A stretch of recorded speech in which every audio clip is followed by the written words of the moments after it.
بسم الله الرحمن الرحيم.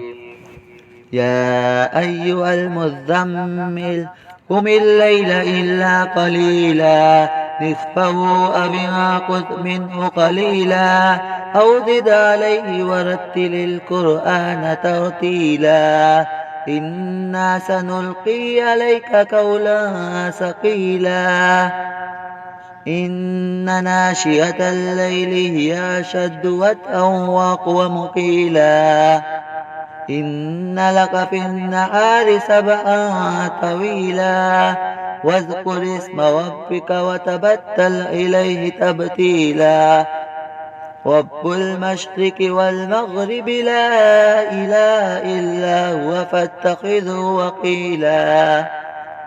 واصبر على ما يقولون واهجرهم أجرا جميلا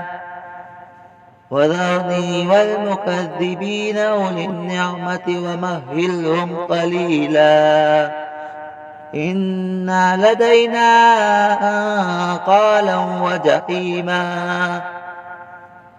وطعاما ذا غثة وعذابا عليما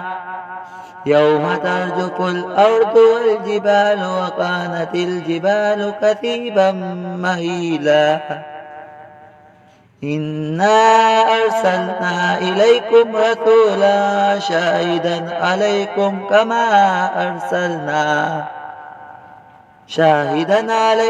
كما أرسلنا إلى فرعون رسولا فعصى فرعون الرسول فأخذناه أخذا وبيلا فكيف تتقون إن كفرتم يوما يجعل البلدان شيبا السماء منفطر به كان وعده مفعولا إن هذه تذكرة فمن شاء اتخذ إلى ربه سبيلا إن ربك يعلم أنك تقوم أدنى من ثلثي الليل ونصفه وثلثه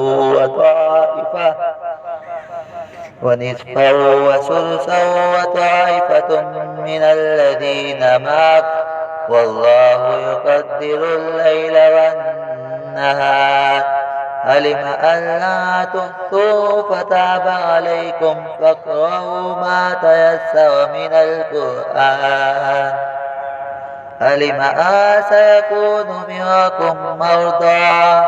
فآخرون يضربون في الأرض يبتغون من فضل الله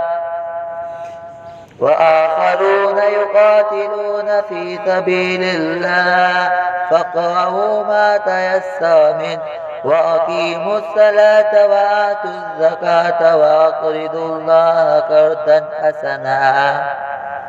وما تقدموا لأنفسكم من خير